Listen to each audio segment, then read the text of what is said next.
A gente vai tratar sobre um tema que parece ser muito difícil, mas não é. A gente vai tratar sobre globalização, um tema levantado por Anchieta semana passada aqui. Então a gente vai tratar sobre globalização e como que isso impacta as nossas vidas, o dia a dia, né? De cada um de nós aqui, na ida do supermercado, no posto de gasolina, como é que isso afeta, né? Então, primeiro a gente precisa entender o que é globalização, né? Uma palavra grande, quase um palavrão, né? Mas globalização nada mais é do que um processo que aconteceu na sociedade, de um modo geral, de aproximação entre as pessoas do mundo todo. E essa aproximação ela se deu de que forma? É um processo de aproximação tanto do ponto de vista da comunicação, né? Hoje em dia é muito mais fácil a gente se comunicar, na verdade é facílimo a gente se comunicar com qualquer pessoa no mundo hoje, né? Por meio da internet, por meio do WhatsApp. Então, esse processo de aproximação das pessoas no que diz respeito à comunicação, mas também em meios de mobilidade, de locomoção, as facilidades que aconteceram a partir do avanço da tecnologia, de transportes, né?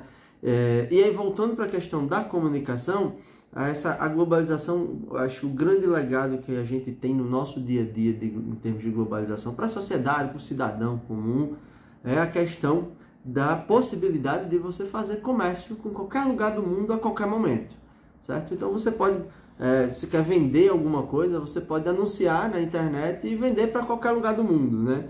Então isso é uma facilidade que a chamada globalização trouxe. Então globalização é isso, é essa questão da aproximação das pessoas no mundo todo, certo? Tanto por meio da locomoção, da mobilidade, dos transportes, como também a partir da comunicação e das relações transacionais, né? Das transações entre pessoas no mundo todo, por meio da internet principalmente, né? Então, dito isso, agora a gente precisa saber como é que isso afeta o nosso dia a dia, né?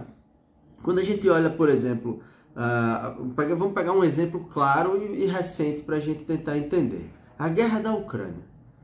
Rússia e Ucrânia estão em guerra, aquela confusão toda por lá ainda. E o que pode afetar a nossa vida, a questão da guerra na Ucrânia, na prática, aqui no nosso dia a dia? A guerra da Ucrânia, ela acontece entre dois países que estão conectados globalmente, né? Nesse conceito de globalização que a gente estava falando. Esses dois países, eles têm atividades de produção de energia, né? A Rússia produz muito petróleo, gás natural, a Ucrânia também produz gás natural, produz energia nuclear, né? Energia elétrica a partir de produção nuclear. Então, esses países, eles produzem itens que são importantes para o nosso dia a dia, que é a energia, né? Tanto energia para os carros, né? Combustível, quanto energia elétrica. Como eles são grandes produtores, acontece que quando eles estão em guerra, o nível de produção normalmente vai cair por causa da guerra. Então, quando cai o nível de produção, afeta o preço do combustível, por exemplo, no mundo todo.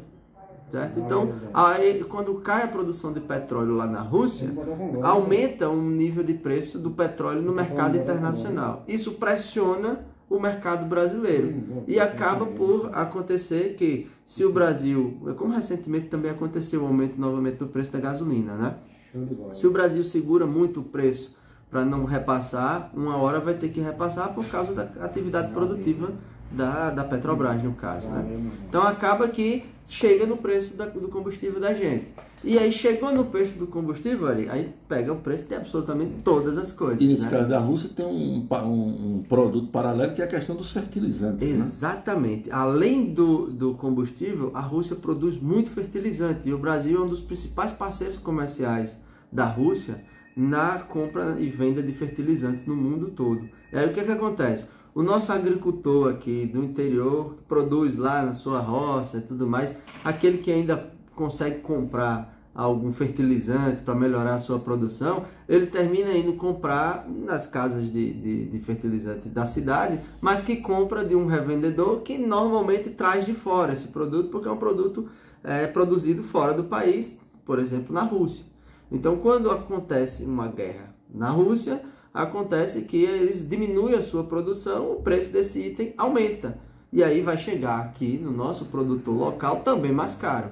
Então acaba que, por causa dessa globalização, mudanças, né, nos preços dos produtos que são produzidos fora e consumidos aqui no Brasil afeta drasticamente o bolso do nosso consumidor.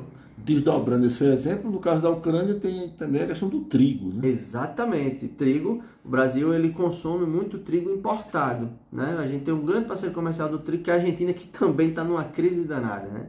Então, quando você tem esse problema todo na oferta de determinados produtos que são a base da atividade de algumas atividades, no caso do trigo, atividade alimentar nossa, né? Pão, biscoito, todo tipo de massa que vem do trigo, termina diminuindo a oferta. Quando diminui a oferta, aumenta os preços e aí chega no nosso bolso. Isso acontece tanto positivamente, tanto negativamente, como também pode trazer algumas coisas que pode gerar efeitos positivos, né? Por exemplo, pode acontecer algumas vezes de o cenário internacional diminuir a compra de determinados produtos que a gente exporta, sobra esse produto no comércio nacional e aí pode acontecer de haver uma redução dos preços. Então, pode acontecer tanto de um lado quanto do outro, mas normalmente o efeito ele é negativo.